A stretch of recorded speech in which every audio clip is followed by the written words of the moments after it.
Hear that? Silence. Yeah, the sound of silence. What's up? Hello. Episode 66. Movie Schmovie. Evens. I love coming evens. at you. Double six. Is there a name for double six when you're playing dice? No. Is there some cool name? Damn it! I should have known that. It's the opposite. There's snake eyes. It's the opposite of snake eyes. Yeah. What is that like? Snake eyes is one on each die. It's fly eyes. It's what? Fly eyes. Fly eyes. like Spider eyes. There we go. Damn. I like that's good, that. John. That is really good. So yeah, episode 66. What's going on? A little bit of a break. Yeah. Sorry, guys. Sorry about that. We've been missing weeks left and right lately, Steve. What's up? Life, man. Life. Life happens. Yeah. Can't stop it. Adult life, right? Adult. Adult. Adult. Adult. So yeah, this is going to be a fun episode. It is. We're going to be talking about a Funny couple movies shit, that if you we've ask been me. really looking forward to. Mm-hmm. One is currently available on video on demand, Mm-hmm. and one is now currently available in pretty much every theater in the country. Movie demand. Most of the Also by demand. You do have to Yeah. you do have to ask for a ticket. Yeah, you do have to. That's a good point, John. Yeah. Thank you for clearing that up. Damn it. You're so smart tonight, John. But first, before we get into those, we're going to kind of couple hot topics we're going to talk about. A trailer that we've all watched, and I think we can all agree we're very excited for. Absolutely. It's then- the new Ryan Gosling joint. Or more accurately, the new Nicholas Winding Refn. There you go. All right. Yeah, right. More accurately, the new Kristen Scott Thomas. No, I'm joking. Sure. I don't know. I'm just kidding. It is kind of a her. You know, Yeah. like I'd sort of forgotten. I saw her. I'm like, that is her, right? Yeah. Okay. I Right. questioned myself, and then I Yeah. saw her name pop. I was like, okay, good. I'm not going crazy. But did we say the name of the film? No. Go ahead, John. I get to. Yeah, do it. Only God Forgives. Mm. Mm. Mm. Mm. What's So- interesting about that movie is it was just a poster for a very long time. And before that, it was just that one. Which became the poster, which was that shot of just his Yeah. face like mangled. It's beaten Like the to shit. publicity still like came out like last year. Yeah. And it was like, oh, this is gonna be fucking good. You can tell that it was made on like a shoestring budget though. Like in like for what it is. Like it looks like it's gonna be beautiful. It looks like it's gonna be amazing, but it's one of those movies that doesn't need a crazy budget and will still succeed. Like Drive was a person in a car. You know what I mean? Like it wasn't too many explosions. You know that it wasn't too high end. I'd say in terms of the pizzazz. I mean, in that way. Well, I thought the trailer for Only God Forgives, I thought it visually looked like Oh, it's beautiful. really like kind of almost flamboyant, you know, in its like visual style. It was really. I felt Drive felt a little flamboyant. This feels way more flamboyant though. You're right though. I feel like it wasn't. It probably wasn't that. How much? You have a number? $3.5 million. $3.5 million. That is not very much at all. I mean, I'm just saying Yeah. in terms of. No, that's true. Wow. That's a lot less than I thought. I thought you were going to say 10 or something like Nope. that. I just said 3.5. He probably made it work. It looks like it's going to be incredible. Yeah. I'm very excited for this film. And just, He's so excited he's hitting the my microphone face with on his the- nose. Does it strike you as odd that Gosling still doesn't have a lot of lines? Like, is it going to be very minimal? Who in can this tell one? from the trailer? Like, you know. I've read an interview with the director, and it does. He did say that it's kind of like a continuation of Drive, like that whole, not the same world, but like the type of storytelling that he uses, and everything is very heightened, and you can definitely see that in the trailer. But Is there a release date for this movie? no. I know it's like releasing in TBA. Thailand first or something like that is what I was reading, and then coming to the States or something weird like that. I think July is what I've read online Okay. at some point. Also, very weird is that trailer came out very recently, but I've seen like on YouTube there were clips of that trailer months ago. Just little clips, like there'd be a clip of him like in front of all the people, kind of getting ready Yeah. to fight, and then like there was something of him speaking to the lady, the villain in the movie. Like I just not sure how that kind of leaked, but it looks Finds a way. so good. My biggest problem with this film is why Ryan Gosling looks so damn good in a suit. Even when he's fighting and about to fight, know. he takes it off, got that vest on. Fuck. Yeah, man. He just makes me look so much worse. His like, what do you I call know. those skinny suits? Like his they're like very slim fit. slim Like fitting he suits. definitely has a tailor of some sort. Yeah, so slim. But I mean, fitting. like you just get that kind of perk when you get to his level. Even Right. even in a movie where he probably plays somebody that isn't at that level, but you know it's a movie, so yeah, you know he's got people. he's gonna look incredible in that. Fucking Crazy Stupid Love and saving women on the street of New York and God damn him. Being Yeah, Mormon.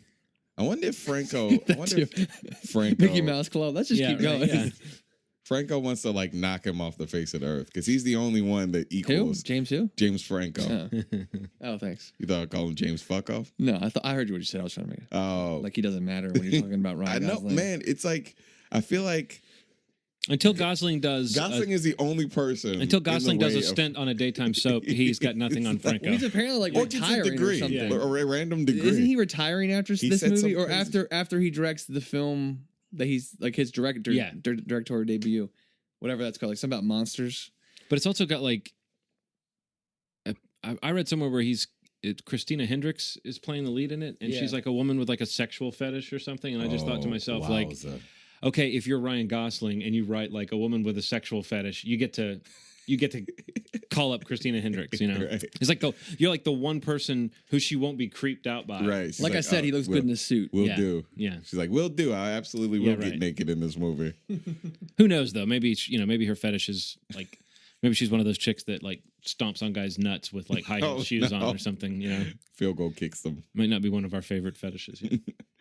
But yeah, it looks good. It does look good. It's weird that it doesn't have a release date attached to it. It's I noticed that. nothing. I noticed that I don't with the- believe the July thing. I It's saw like that on a couple nothing with sites. it, man. Like every time I've seen any information from legit like Hollywood Insider, they're like, "Look at this trailer." There's no date. I Mhm. saw on IMDb or something that it was coming out in Thailand or somewhere in Asia like soon, and then Okay. everywhere else somewhere out like later. But it just no Very release, informational. Thank you, Ronald. no release date. Seems for it. to So it's saying, follow in linear France, time. It's coming out in May, and then nothing else. Like yeah, nothing else. No other release date. So Denmark, Norway, Russia. Are you gonna read all the nations of Sweden. the world? These are all release dates. All release dates. Nothing for America. These are all countries that have movie These theaters in are them. These are all places with people inhabiting that country. So I don't know. Like it's not coming out. It's not listed anywhere. When does Yes. Luxembourg get it? September. What about Minsk? Bruges? So yeah, that's no time soon for us. It seems. It'll be here soon enough. Oh, so Let's just rest on that. yeah. As far as changing gears here, I don't know. Yeah, It's there's like no- I feel like maybe we should have done the sad part. Yeah, there's first. no real transition for But this. at the time we're recording this podcast, the news Yeah. has just broken that Roger Ebert died today. Super sad. The end of a legacy, man. Because I miss at the end of trailers here and Siskel and Ebert rate this movie. That was usually the gauge. Like it that got was- 2 thumbs up. Okay, that was I'm the- going to that give it a was the shot. gauge. Well, they had 2 thumbs. That was the barometer. Like 2 thumbs up is now just part of our cultural vernacular, you know. yeah, And also to yeah. say that you give something 2 thumbs way up, that was something that they invented, you know, like that Yeah. notion of like the higher up your thumb is. Just raise it above your Yeah, head, it's and an exciting you know, movie. it's like the best movie ever. It's sad. Really sad. So It's I was reading an article about it just tonight before we were recording, and a quote Steven Spielberg released after finding out about the passing. He said that that Ebert was one of the nation's best known movie reviewers. He wrote with a passion through a real knowledge of film and film history. And doing so, he helped many movies find their audience. His death is virtually the end of an era, and now the balcony is closed forever. It's a really interesting quote because I think that a director like Steven Spielberg kind of, you know, obviously mentioning the fact that even though he had the kind of commercial success, when you think about critics in terms of like these pop ones or these more, you know, artsy independent films, you know, it never discounted that even though he was the guy that had the TV show and that, you know, was this popular film critic, that he did truly have like a real knowledge of film and history. And even up until his passing, you know, in this past year, like still actively wrote about tons of different kinds of film, big and small. And it is really sad. And, you know, like everybody that, you know, is a fan of film, and especially of our generation, and we've already said it, like their show, the 2 thumbs up, there's a lot of takeaways that you use every day or that we use every day when we talk about movies. and what kind of shaped our experience with the movie. You know, when you go to seek out feedback from somebody that you value their opinion on prior to seeing it. You know, a lot of times it was like, you know, Siskel and Ebert when I was growing up. So it is really sad to especially knowing how much of a fight he's had and how much trouble he's gone through. Yeah. And seeing recent pictures of him, it's really hard to kind of see him like that. And you know, and even just 2 days prior, just kind of announced that he's going back was going back in to have treatment for another round of cancer that had come up. But you know, it's really sad. You got to think though he's not in pain anymore and he's not really suffering, and he's definitely left a legacy that, you know, in terms of film criticism, I don't know that many even come close to it in a conversation about that, but definitely a big loss, and you know, somebody that will definitely be missed. So you know, rest in peace, Roger Ebert. So let's jump into our first film, the video on demand. Meaning you can demand it from your home as opposed to the box office. Well, I've been demanding several movies from my couch that aren't out yet. So I walk in all the time and John's just yelling movie titles out from his couch and nothing happens with it. It's really awkward. It's like, what about Jurassic Park? And his poor kid is sitting there like, what about that movie? But the movie that we're talking about, documentary that's kind of been around the festival circuit for a bit now and, you know, always seems to be a hot button. It's the film Room 237. Directed by Rodney Ascher, and it's basically a deconstruction of the Shining. I mean, I don't know what else to really say about it beyond getting into our conversation on it, but it's really interesting how the film is laid out. Yeah. In my opinion, the way that the actual story narrative goes, and from a couple different people, I guess, you know, that are historians of the film and really kind of had taken the time and effort to analyze it painstakingly with their theories of what the movie's really about, little things hidden in the film, whether things are just continuity errors or intentional messages. But regardless, a lot to think about after watching the movie. Yeah, I think you shot me a text when you had seen it and I hadn't seen it yet, where you said you didn't know how much kind of credit to give any of the theories. And it almost seems like the movie is as much about the sort of person that would look for those types of messages in a piece of entertainment as it is about this particular piece of entertainment. I mean, it's definitely about The Shining, but more it's the way that the movie is done. And I wouldn't want to give it away completely, but it's almost like you can't really ruin that aspect of it. It's just it's assembled from footage from all of Kubrick's films and various other sources. Sure. And at no point do you really see the audio and the video really match up. Like you never really see a talking head. It's not it's not that type of documentary. I think that it is a fascinating film, The Shining is, and I think there's a lot to say about it. And none of the thoughts I've ever had about the film were any of the thoughts that these theorists were having about the movie. It seems like every one of them has at some point has done a frame by frame analysis of the film. Because they're finding all these weird connections and weird things that some of the stuff was kind of enlightening and interesting. Yeah. Even as I thought it was a little crazy, there's almost no way to believe that Kubrick intended all that. That was probably my biggest, not really even an issue watching the movie, because I would agree with you. I almost at the end saw this movie as more of a display of a viewer's love for a movie that they love. Yeah.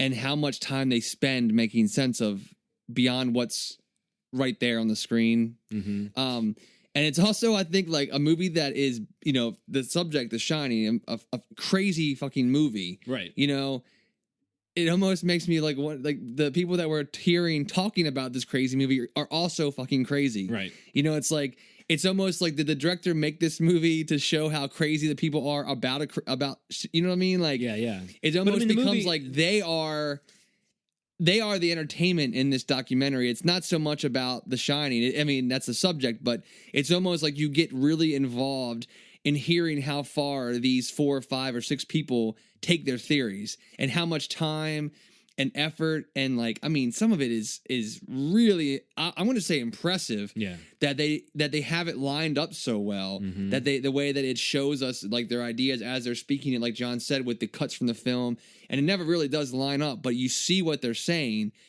and it just I mean, when I walked away, I'm like, there's no I can't say that I believe that they're all right, they're all wrong. I don't know, but I don't think that a lot of what is being said, it was intended in The Shining. That's just, I'm not a professional. I think that, like, I think I agree with that. And I think the one thing that is true and that a lot of these people are clearly acting on is the knowledge that Kubrick was not the type of guy who made casual choices almost at any phase in working on a movie. Right. There wasn't any, there was nothing there was nothing accidental. That doesn't mean that continuity errors weren't possible. It's just they seem really unlikely under someone like Kubrick that you would have some of the type, like if some of that stuff was unintentional, it's pretty unlikely to me that Kubrick would have not noticed, for instance, that certain aspects of the set were kind of dreamlike, like the way rooms lead into other rooms. Like you'll have a tracking shot where you follow Jack Nicholson from one part of the hotel to another, and then you'll see the same, like a different vantage point from the same trip. He goes from that space back to the other space, and things won't line up, like the way rooms connect and the way doors are. Like sometimes that seems like that could just be, well, this is the movie that they found in the editing room, and some of that didn't mean anything, but the whole movie is about the way this hotel has this character. Yeah, now that stuff. So I can believe that was part of the game for Kubrick. Yeah, I agree with you. But I don't think there's a specific hidden message that you're not getting from the movie. In fact, I think one of the things that makes that movie so unique is the fact that it does kind of use a sort of nightmare logic to it. That at the end you have an explanation in your head of what happened, but the movie doesn't really explain to you what's going on in the movie. So the fact that these other people think that they've hit upon it, I mean, without spoiling any of their theories, it definitely takes a certain leap of faith to like, there's a point in the movie where the woman's describing a poster in the background in one of the scenes that she says is supposed to look like a poster, a picture of a skier. But that she actually believes it's a minotaur. And she goes into this long explanation about how it couldn't be a skier, but then when they showed the shot of the poster, it so clearly is a silhouette of a skier. And what she's saying about like it being shaped like a minotaur and that like supposed to relate to the maze and all these allegories and allusions and stuff, it's like it's just patently false, because you can look at the poster and you can see that it's a skier, and so to me that it was full of little things like that where obviously we were meant to, but I will, before I get too far on that thought, I don't want the movie's not like malicious or mean-spirited about these nutballs or anything. It's like it doesn't really, in fact, it doesn't really personify them. It just has their theories, Totally, yeah.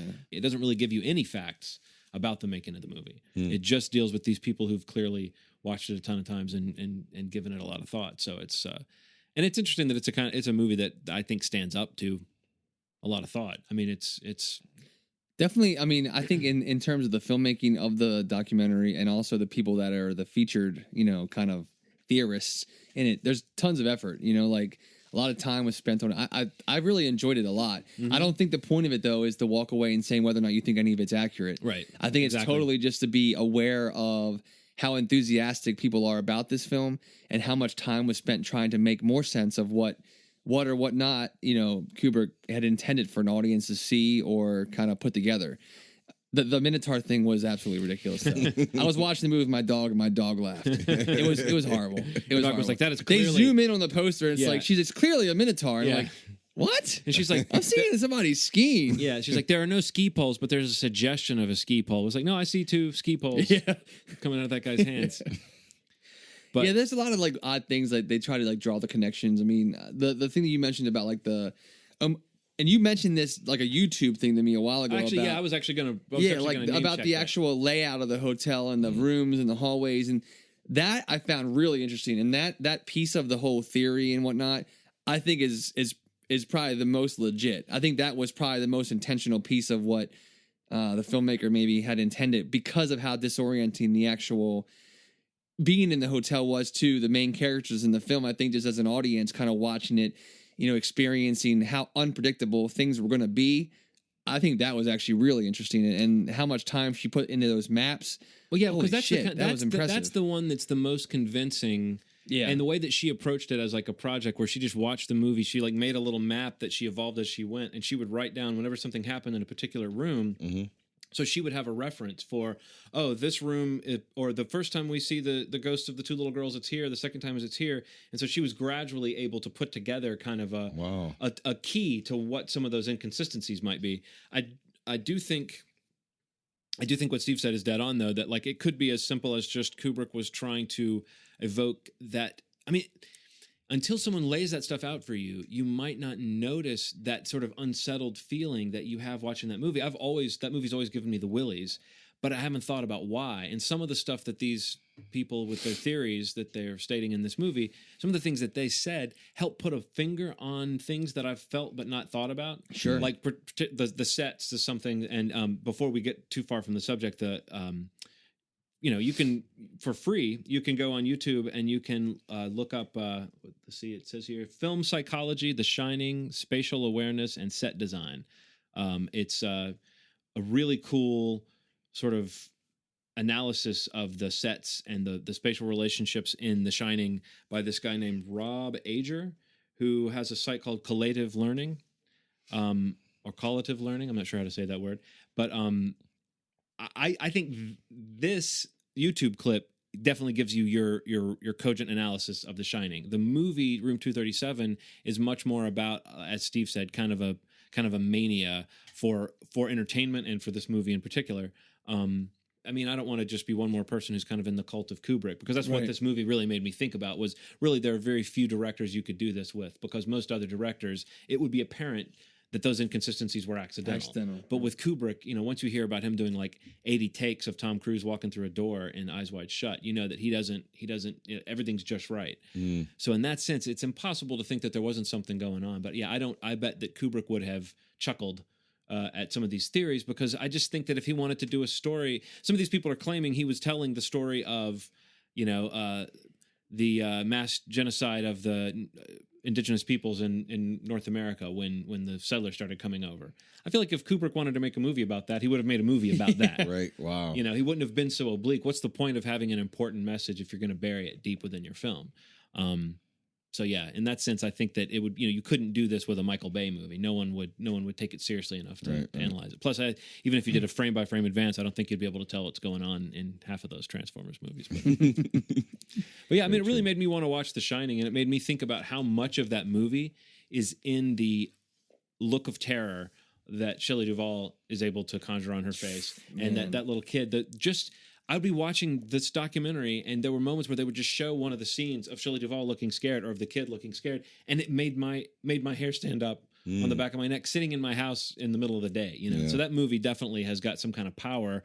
I'm not quite ready to espouse a theory about what the movie's really about, but as far as being like a crazy fan of that film, I'm right there with the people featured in the documentary. So gotcha. Available now. Yeah, check it out. Demand it. It's definitely worth a watch. I think you dig it, Ronald, as well. Yeah, it's like maybe it's even more entertaining than we're making it sound. It's kind of a light, breezy. It's very entertaining. I mean, it's just it kind of keeps you. You're almost like on the edge, wanting to hear what the next connection is, and then when you hear the theories and start to see there's a couple pieces that like kind of interweave between a couple different theories, and you're like, oh, well, maybe that makes sense. You're kind of like you kind of start to buy into some of it, but. Definitely worth checking. Room 237, yeah, it's available now. Now, the next film that we're going to talk about is a remake of a classic, a horror classic, genre classic. Do you have anything you want to preface it with, John? I don't know. I know you didn't see this film. I didn't see the remake. I know of the original. I'm sure we'll get to it. I would just say that this is an interesting case of a horror remake because the advanced buzz on it has been almost universally positive. Yeah. And even when it was in the sort of releasing stills and, just hearing it talked about, there was this, I think there was a real desire on the part of like horror fans to believe that this was a movie that was going to try to legitimately scare the shit out of you and maybe have some good gore. Having not seen it, I can only ask you guys: does it meet the criteria? Was it scary, or was it just gory? Wasn't scary, but it was good. I mean, and I guess we can expand on that. But just say it was good, and then the podcast over. It wasn't scary. I mean, so one thing I did mention to Steve about that movie, the original, and this new one is the scares in quotation marks has a very intentional rhythm to their appearance, right? They pop up in this rhythm, and once you get used to the rhythm of it, it's just shock at that point, which isn't the worst thing in the world, because the whole idea, I don't know if the original intention of Evil Dead was to scare the shit out of you so well, much. the first one was It was, but I mean, I think most of the laughs in that first movie you could call unintentional. I think that, but I think Sam Raimi was still Sam Raimi, but he Right. was trying to make like a gory, It was scary, really kind of exploitative kind of movie. And I think that if you look at the tone of the first, like Evil Dead versus Evil Dead 2, Evil Dead 2 is when they embraced all the slapstick. Yeah. And I would say that movie might be the movie I've seen more One- times than any other movie. one There was was- a period of time in high school where I watched Evil Dead 2 like every day after school with my friends. So I feel like I know that movie shot for Yeah. shot. Evil Dead, I had only seen once. I watched it again recently. I won't explain what exactly happened, but a week ago, I thought that I was going to go see a screening of the Evil Dead remake, but I had gotten bad information from a trusted friend. poop shoot. And sorry about that. But that day in preparation, I watched Evil Dead, and I was sort of having to remember, like, okay, it still has a slightly campy element to it, but It's very campy. but the goal of it was still to be creepy and unsettling, more so than the full on comedic Right. tone Well, of the sequel. I So thi- this movie seems like the remake seems like what it's trying to do, and you can correct me if I'm wrong, is to take that legitimate attempt to kind of be a horror film of the first Evil Dead and just update it for today's audiences. That even though I think Evil Dead has certain aspects that hold up, mostly the filmmaking, Sam Raimi, you cannot mistake the fact that the guy is a great craftsman and his camera work was innovative even from the start. I think so too. But I think that it's hard to expect a modern audience to look at the first Evil Dead and not see it as kind of like you said, campy. Or, Yeah, it had high tension. I think that's what it was. Like, I don't think it was scary so much as the tension remained high the whole time. You kind of the ante got upped constantly, and that was cool. So, and it was kind of there was a nastiness to it and kind of a mean spiritedness yeah. to it that I think that seemed to be what this new one was really trying to capitalize on. Is just the I think horrible things happen. I think it absolutely did. Did you think it was scary? Well, I did find it scary. I don't think that it necessarily scared me as much as I thought it would. I think that it definitely is more terrifying than scary. Yeah, you know what I mean? I think it's definitely for a major studio horror film. I mean, It's pretty. Yeah, it's pretty fucking badass. I mean, was. like they went out on this film. I mean, I guess having a benchmark where you're having people involved like Sam Raimi and Bruce Campbell, people that were a part of it and know, I guess, what direction it should be headed towards, but then just guiding it towards that and allowing, a new director to kind of put their own take on it. The film is directed by, I think it's pronounced Fede Alvarez. Just gory, dude, like blood galore. For people that are kind of going to be waiting for, I guess, the payoff moments, if you're fans of the original, it comes later in the film, but it's worth it. I mean, like the third act is, I think, the strongest part of the movie. And I mean, usually that's where most of these films kind of fall apart. absolutely. Of the genre. And I mean, the last like 20 minutes, I mean, you kind of get the sense of like, oh, it's kind of going to wrap up and it's going to, even if you haven't seen the original, you kind of get a sense of, okay, this movie's going to end kind of early. It's kind of, it's on its way out. Yeah. Okay, I'm cool with it if it ends like this. But then it keeps going, but not in a negative way, like a lot of films do. A lot of horror films kind of go on for that one last thing. But man, it's just an assault in the last like 20 minutes of the movie. The main character, Jane Levy, she was on Shameless, and she was on. She's in a TV series like Suburgatory. Yeah. I thought she was pretty cool in the film. I really liked Lou Taylor Pucci, I guess he goes by now. But I was a big fan of it, man. I thought it was really awesome. I think it goes much more. I almost kind of hold Evil Dead in that same way that you were kind of like suggesting Ron did, like where it kind of feels really campy, because I didn't see it again until like, we're talking like the mid 90s, and I think it's campy, but I don't think that, whereas Evil Dead 2 was leaning into the slapstick, I don't think the first one I think that it's like, in a weird way, it's one of those weird movies where I don't think that if you enjoy it because you're kind of laughing at it, I don't think that's wrong. I think it's that kind of movie that's not meant to be taken seriously, but clearly the goal of Raimi in that first movie was to make more of a straightforward horror film than to make than to do like a genre mix, like what he would do later with it. So yeah, I think it just seems like this is much more of just a tried and true like horror, like just dares you to try to not look away. You know what I mean? Like there are scenes in this film, like again, for a major studio, like to get this R rating, I mean, there are scenes that are, I mean, just it was originally people like, you're looking around the audience, and including people in my group of friends that saw it with Ron and I, like, basically having their hoods reversed, pulled over their face for like a good 3-minute segment where it just keeps going. It gets crazy. And it gets really intense. And I mean, some of the scenes are in some of the trailers, but one specific one is not. And I think it's, I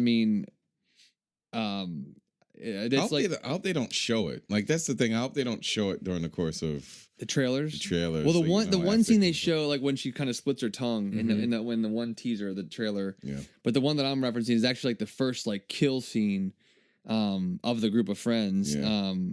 I think that they Yeah. Well, it was originally rated NC-17. That's the thing that I'd heard. And then they had to like edit it a bit down to R. There's a weird miscellaneous fact about this movie. So Ash, the character Ash, isn't called Ash in the movie. His name is David. But so he's not Ash then. So David, Eric, Mia, Olivia, Natalie. All spells demon. It's fucking amazing. Wow. Amazing that they did that. Little miscellaneous fact about that movie.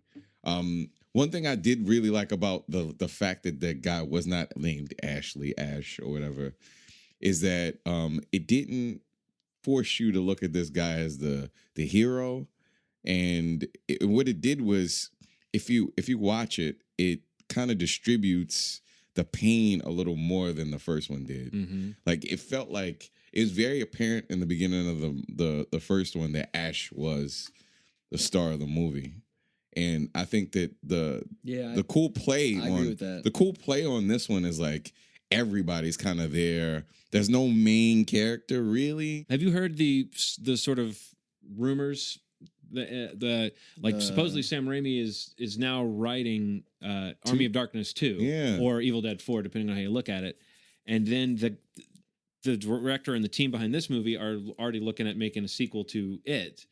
And then after those two movies, that there would be another movie, a seventh movie that would tie together both Evil Dead series. Wow, that'd like be cool. That's something that Bruce Campbell and Raimi both were kind of quoted as talking about. The only thing that worried me was that the story broke on Monday this last week, which happened to be April Fool's Day. But it was still being reported a couple days later. You know what I mean? It was still being quoted back to. So unless they played a joke, which I don't see why they would do that, because that just seems like why, But to me, that's really interesting. Does it feel like the universe of this movie could be folded into the universe that the original ones took place in? Wow, what a question. I mean, I guess, of course, if they have an idea, they might have a way to do it. But still, I mean, I think there could. Yeah, I think they could do that. I mean, because the way that the demon works in this film is a little different than, if memory serves, than the way it works in the original movie. Because in the original film, correct me if I'm wrong, aren't there separate demons possessing each one of them? It's a little unclear. It's a little unclear. It's as though there's something in the woods that they sort of call upon, and it kind of descends on the house. And it's never really made clear whether it's one entity or whether it's a host of entities. But you do see multiple people possessed. You've seen the original. You see these things set up the way they originally were set up, and then you're not sure how they're going to end. Like, some of them play to that, and some of them veer away totally. Because I saw it like the morning that I saw Evil Dead. So there are a lot of you saw the original before in the morning. the remake. Yeah, I saw the original in the morning, and then I saw the new one. So there's a lot of plays on that whole, like, you think it's going to be one thing, then it's not at all, sort of thing, which I really enjoyed. It's like in the original, they're like, the house isn't going to let you leave, but the play on that is they didn't want.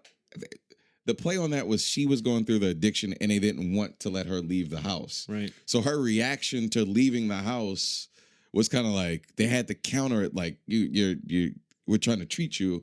You have to stay. They were holding, not really giving anything away, but they allude to her having basically overdosed and officially died, and they brought her back to life, you know? And this was like the end all. They're like, we cannot let her leave this house. Like, we are holding her here. And a lot of the behavior is explained initially as just withdrawal, which is kind of interesting. So often in a horror movie, that's what you want the movie to do. We talked about this a little bit a while back with regards to like cell phones. I think we talked about this anyway, how you kind of have to show the person drop their cell phone in the puddle or show that, like, you know, there has to be some explanation for why these people are in a situation that they can't just get out of. Right. And so I think in this case, it's like, I don't care what reason I'm out in the middle of the woods at a cabin. If things start getting fucked up, I'm probably going to say, well, how about we get out of here? You know? So like giving them a reason to stay that feels motivated is a smart idea. Yeah. Because really, otherwise, this movie, that's the other thing I was wondering. Does it play, like, if you're a new audience member to this film, you know, let's assume that most people that are the audience for this film weren't born when the first one came out. Is that audience going to see this kind of this Cabin in the Woods type storyline? I mean, Cabin in the Woods, the movie was commenting on the glut of this type of story. Sure. Mm-hmm. Does this occupy that post Cabin in the Woods world of we all sort of know what we're looking at, or does it go in the other direction and just try to like take this concept that could be seen as tired, the teens in the isolated cabin, and does it just throw itself into it, or does it? Do you know what I mean? Does it seem to be in any way like kind of tweaking the genre of horror the way that something like Cabin in the Woods was? I don't think it tweaks it, but what's refreshing about it to me is that, so one of the things that bothers me about horror films now are that they feel a little pansy. They feel a little like they restrain the violence. The violence. So I like violence in movies. You know what I mean? I like when a person gets, you know, bludgeoned and all that stuff. But in movies. But what was interesting about this is that it feels like it's tireless. Like it feels like, oh my God, like this is getting crazier and crazier and crazier.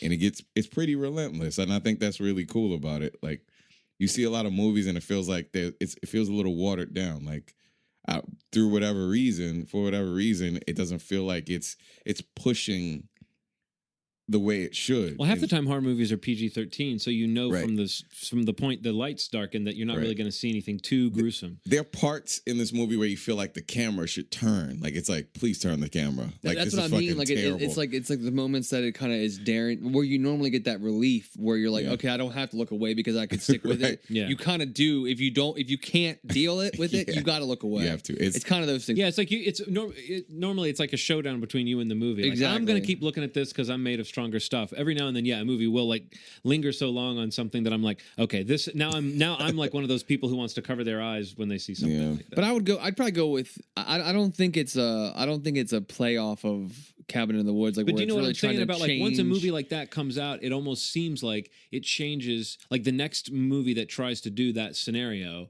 has a different task than it did before that, because you've seen a movie that's like blown apart the genre the way Cabin in the Woods does, and you're saying this movie just digs in deep and tries to be a horror movie. I was going to just say that it digs in and just kind of commits to what is a tried and true genre film. I think the other positive. I think I like that. Frankly, I don't want to see movies.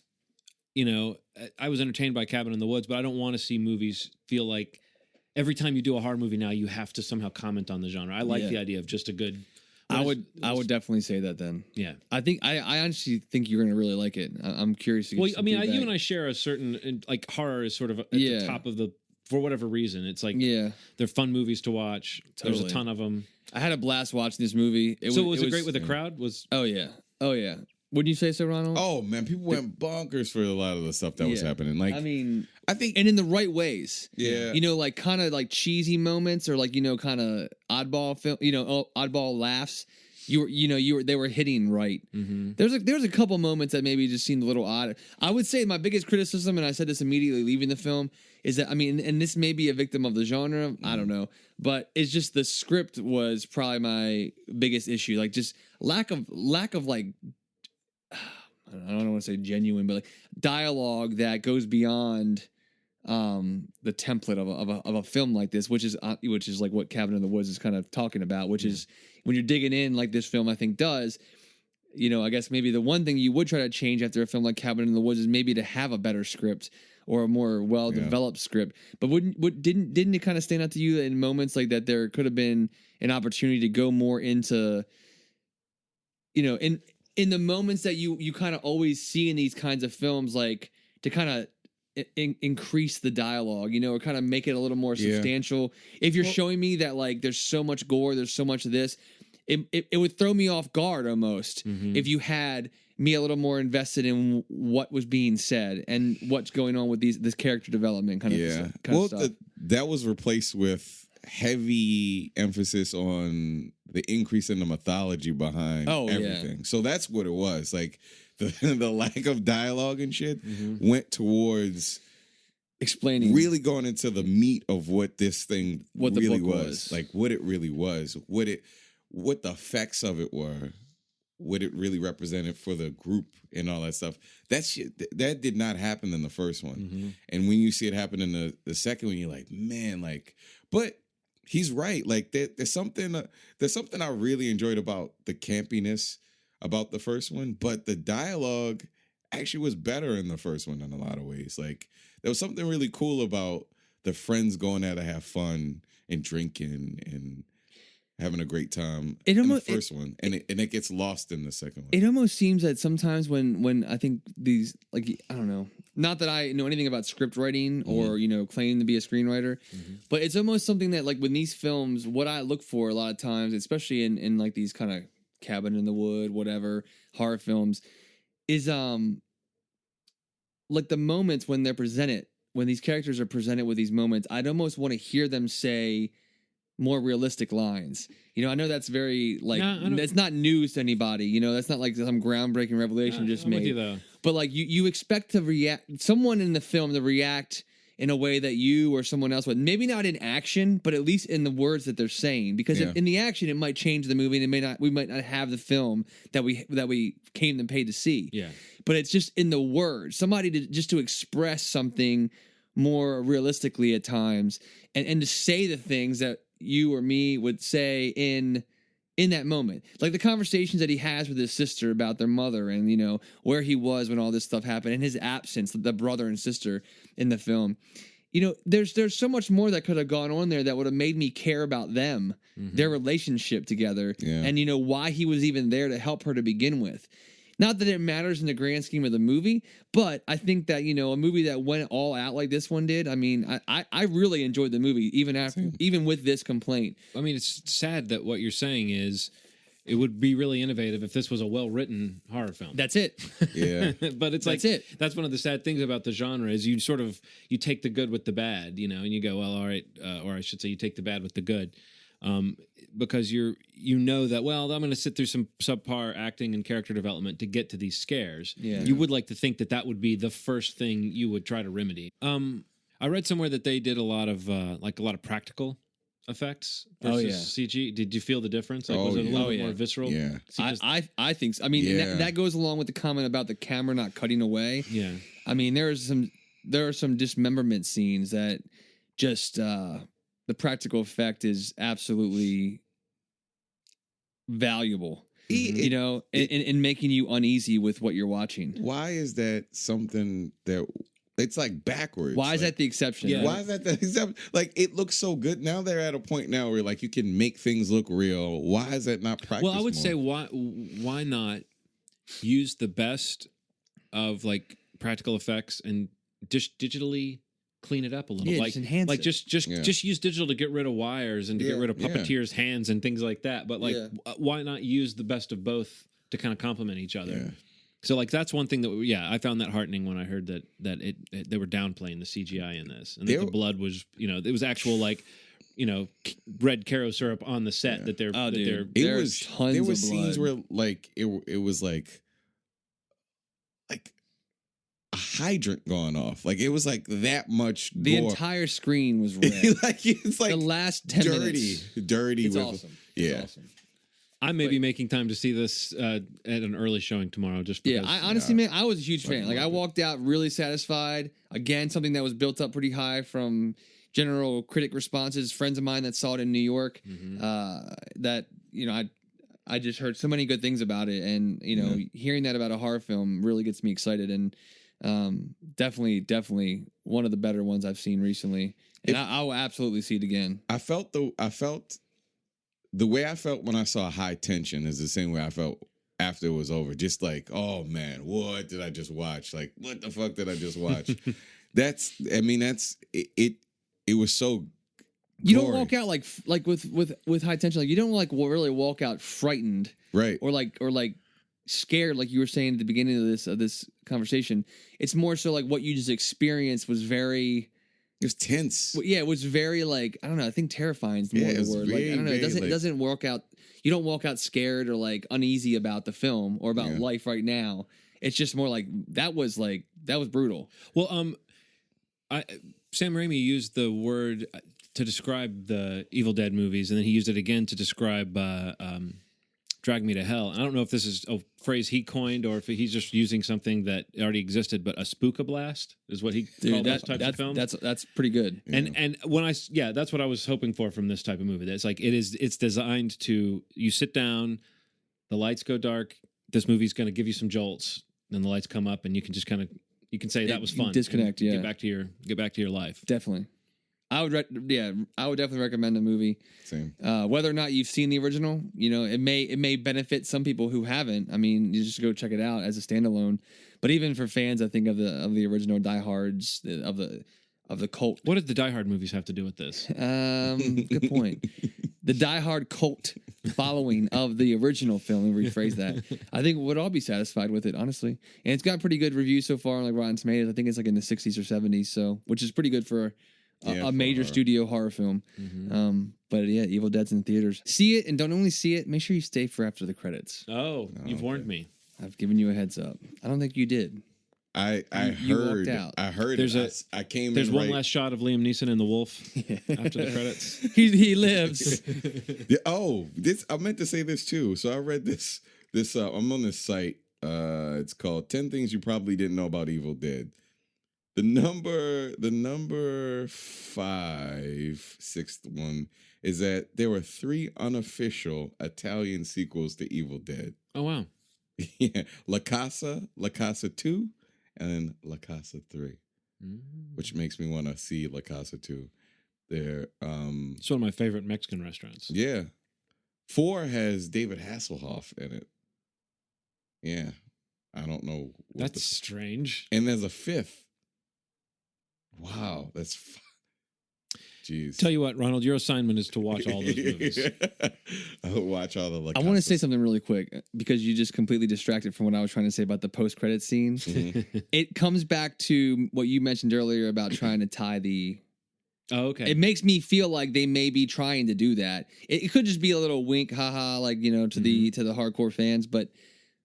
I think that, if they do try to do that, it may be an opportunity for them to say, hey, well, we did have something happening at the end of this movie. That just makes it seem like maybe they've had that planned sort of. The conversation has been had. It's a little obvious. Because it seems strange to me that the first time we get any real confirmation of Sam Raimi, because for years he's been talking about whether he would or he wouldn't, or, it seemed like it wouldn't happen.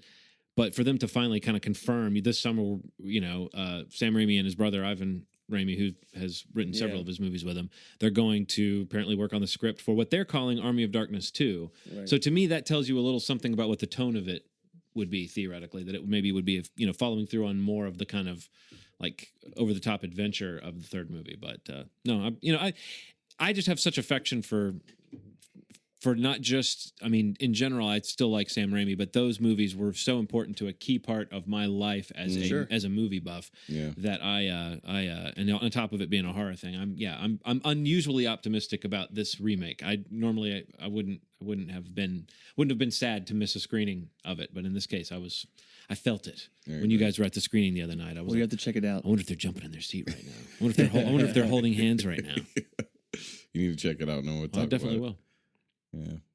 In theaters, everywhere. Evil Dead, and you have but to demand it. Room 237. Just sit on your couch and shout "Room 237." I want it now. So what do we have coming up next week? I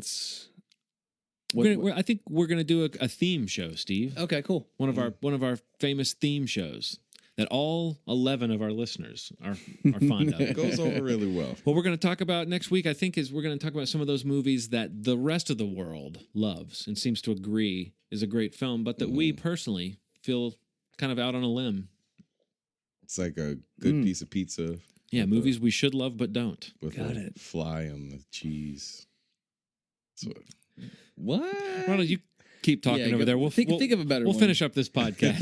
Yeah, I gotta work on that, man. That's gonna be tough. I know you mentioned that last time. I gotta think of some movies. collect a list. I think I could come up with a list of 5 to 8 of those.